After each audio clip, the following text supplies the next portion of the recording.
There we go. Sorry about that. It's all right. Yeah, it's all good. How you doing today? Yeah, good, thanks. Yeah, it's a bit grizzly down here, but all good. Nice and dry in the Yeah, studio. that's good at least. Yeah, I can see you've got some very cool stuff going on behind you.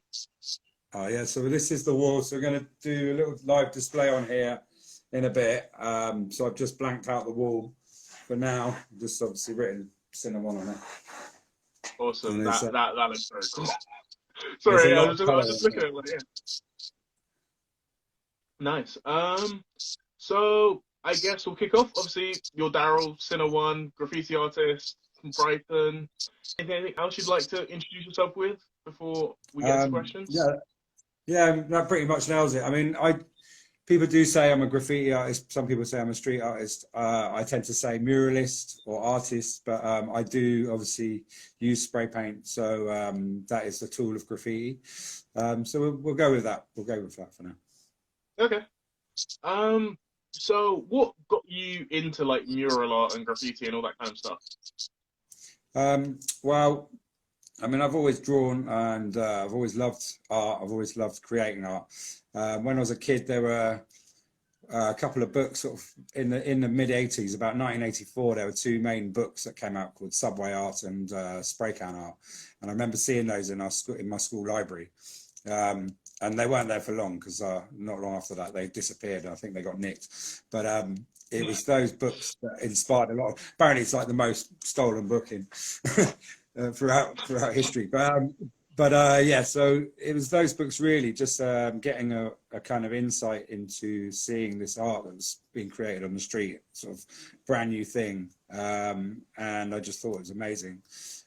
So at that time, I was kind of exploring that a little bit. I was well into cartoons as well, so I was drawing a lot of cartoons. But it was, yeah, at the time I wouldn't say I was doing graffiti from such a young age. I was sort of dabbling, but it wasn't until later on when I was living in South London and I met a group of artists up there. And they were illustrators, musicians, graffiti artists, muralists, street artists, all sorts. And so I started going painting with those guys and got really inspired to kind of push forward and start doing, yeah, kind of more, well, let's say like graffiti, but like, you know, kind of anything really, putting characters up on the street, stickers. I went to a few kind of live art events that would be in different bars, different venues. And yeah, it was just a good way to connect with other artists and kind of share what you're doing with other people. And then I remember going to an event in Brick Lane. That was just like a really sunny day, and there was loads of people creating live art. And again, wasn't just graffiti; it was a whole sort of mixture of styles and disciplines. And that was when I really went, you know, I want to do this, and I'm inspired myself, and I want to inspire others to do it. So, yeah. So like, do you find communal experiences and stuff like that inspire you in terms of your art? Yeah, you can do. I mean, nowadays, I mean, it's funny because I'm used to sort of being in the public forum and creating artworks, but it can be off-putting as well, especially when you're starting out, because you're almost sort of instantly under scrutiny, and you get a lot of feedback, like instant feedback from passers-by. So that can be positive or negative.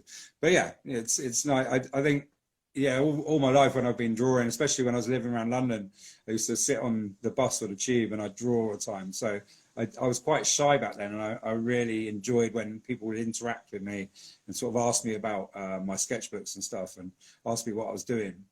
And that kind of gave me a sort of sense of validation with what I was doing. And so I think when I moved to learning how to spray paint and painting art larger on walls, then it's a nice feeling when you do something and people see it instantly and can, yeah, take something away from it.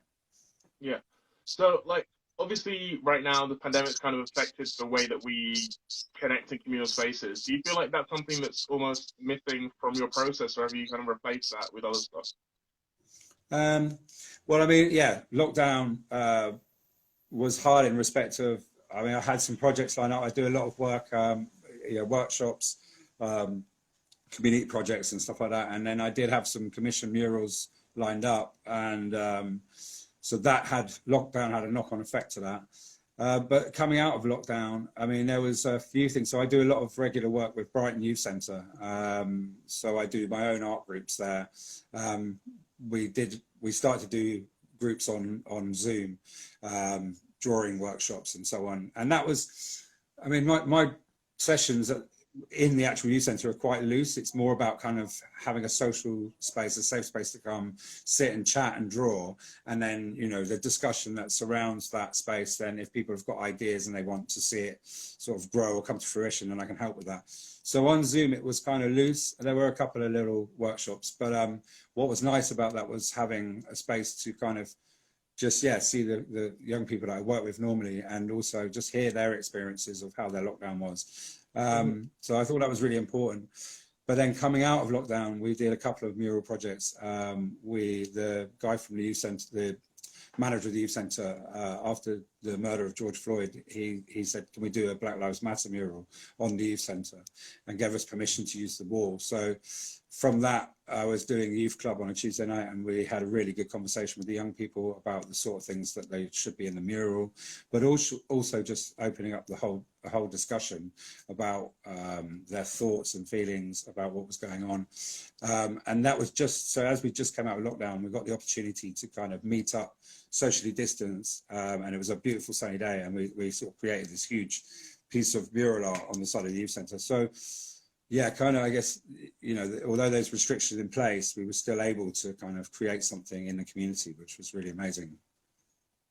Do you find like mural art and stuff like that important as almost like an emotional outlet? Yeah, I mean, most art. Since I've established myself as an artist in Brighton, then the sorts of work that I've taken on, the sort of you know, especially with the youth work and community work, that's evolved. You know, I studied art. I did a design degree, and I came back to kind of sort of illustrative styles and sort of doing mural art, but I never really set out to kind of do youth work or do any kind of community work. And when I got asked to do those projects, it dawned on me very quickly that I was kind of, you know, sort of working in sort of capacity as an art therapist. You know, I don't have qualifications for that, and I wouldn't say that that's what I am. I'm an artist that kind of does these projects, but I was amazed to see the kind of response from people when some of the feedback in sessions would be like, oh, I didn't realize I could just sort of sit down and draw to kind of express how I feel, you know, kind of, it was literally that sort of straightforward when people were explaining to me how it made them feel to actually create something. And that was really powerful to me, because I never really set out to do that, but it did make me think about my own childhood and just kind of the times that I would use art and drawing as a kind of way of relaxing, almost like meditation, I suppose, in a way, or just kind of taking yourself out of the space, or even if you know, feeling frustrated or angry or whatever. So yeah, that's been a real amazing thing. So not just mural art. I mean, definitely when you spend a big wall, then you get just this amazing. It's just really expressive because you're using like your whole body to create large images, you know? And so yeah, that is a great feeling. So definitely, it's. How do you think like your emotion? Oh, sorry. I can't hear you for a second. How, Last time I moved you. See. Oh, can you hear me? Okay. Yeah, can you hear me? Yeah, I can't hear you. Oh, okay. Let me know when you can hear me. No, I've not got you. 1 second. Not at all? Oh. Okay, shoot. Cool. Can you hear me now? No, I still can't hear you. Okay. In the chat, can you message if you can hear me to see whose end it's on? So when that comes, I know it's a slight delay, but let us know if you can hear. Because I can hear. I can just about hear you, but like, none of my volume controls are working, so I don't know what's happened there. Oh, okay. Bear with me, man. Any better now? I can just about hear you. That's And weird. try That's and very play weird. around with some of these. Okay. Yeah, people are saying they can hear you, but I can't hear you. Yeah, because I can hear both of us pretty well. That's why I was like, yeah. Yeah, I'm going to move. Like, you're going to see me real close up because I can just about hear you. Okay, I'll speak Unfortunately, loud I'm as well, not just brilliant in with my tech. case. Say again. I said I'll speak loud just in case. Um, All right. It's not loud enough for me to actually hear what you're asking me. So, oh, if you try and leave and come back in, I'll see if it fixes itself. I'm gonna Hold on, let me mess with it. I'm gonna try and plug you into a speaker and see if that works. Okay, we'll go with that.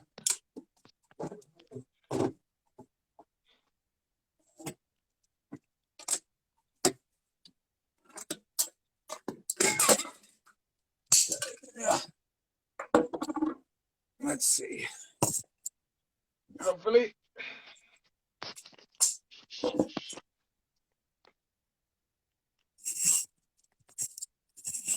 All right.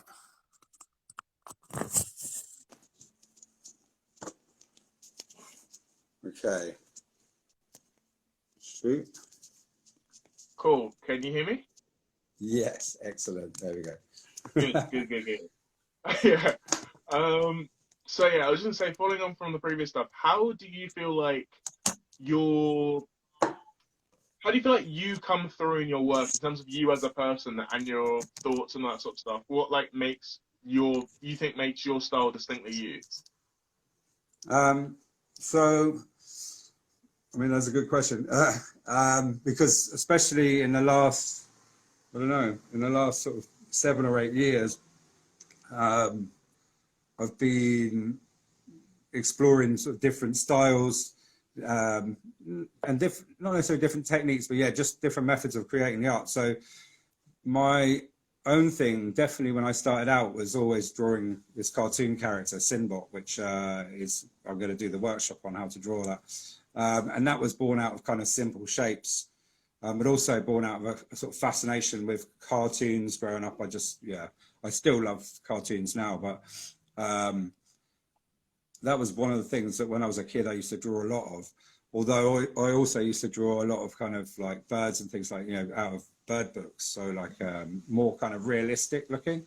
So it was this kind of real broad range, going from something that's quite tech to also something quite simplified, but then building up from that. So I think definitely when I was starting out in Brighton and painting a lot, then I was drawing more cartoons and that, like my character Sinbot, some people say, oh, it's kind of sad looking robot, or they call it a him, or they call it a her, or so I think there's this kind of, I don't know, sort of slight, even though it's quite abstracted in a way, like you wouldn't necessarily tell that it was me. I think there's something in my robots definitely that comes from me.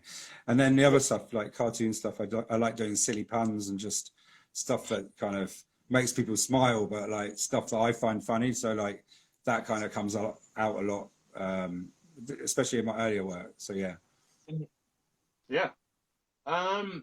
So obviously you've been talking about when you got like commissioned to do murals and stuff.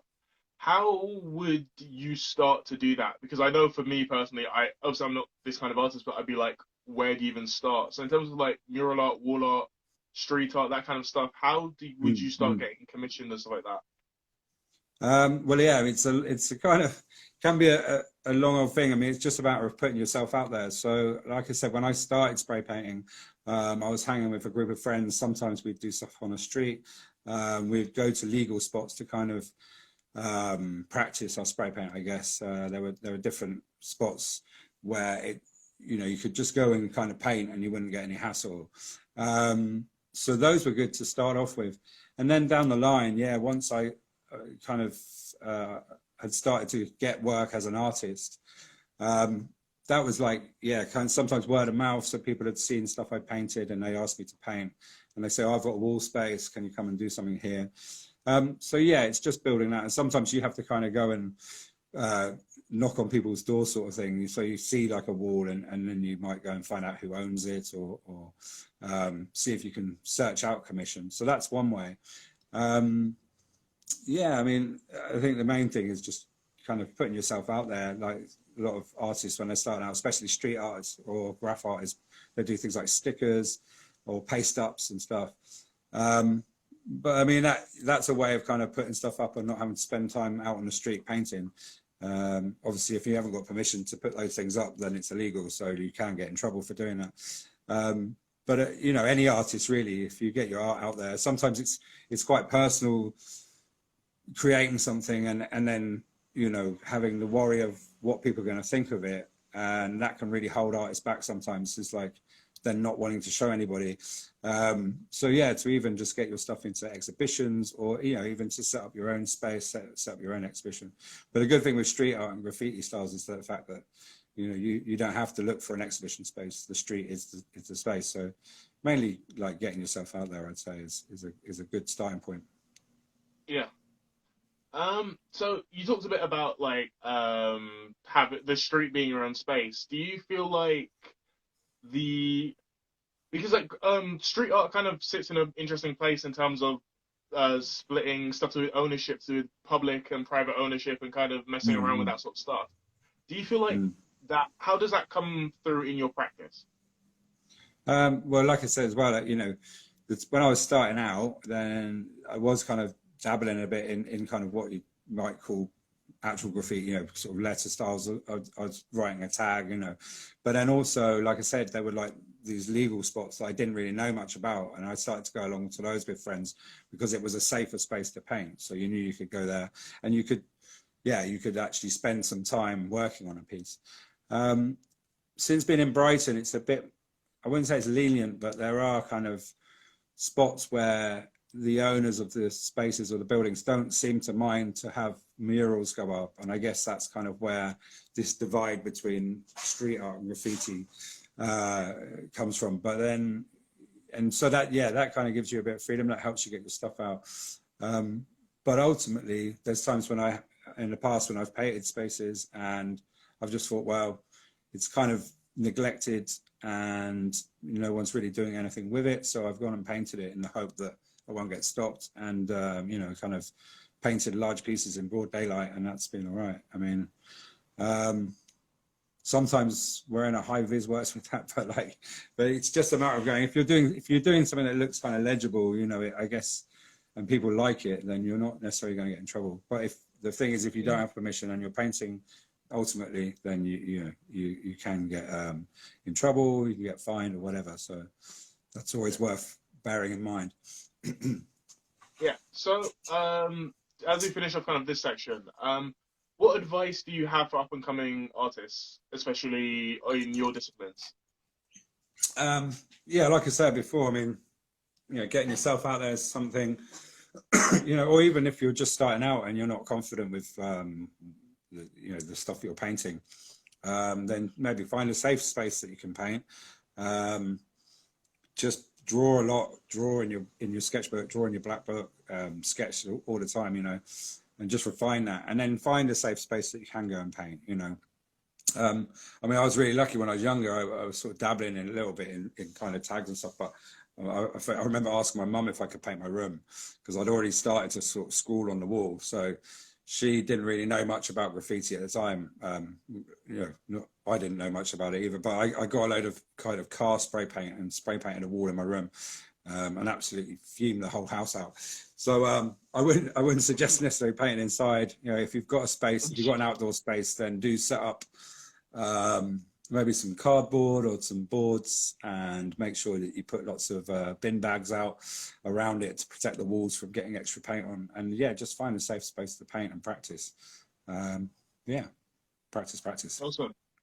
So before we move over to the Zoom link is somewhere in here. I think Nick's going to post it again. But could you let us know where to find you online and what sort of things are coming from you next? So I've been up, like, just kind of out of lockdown, and the end of last year I was doing a lot of stuff for Extinction Rebellion. I was doing murals for them. I've just finished a project with Southern Water, painting a large pumping station where they had a kind of tagged wall. So there should be some more of that in the pipeline.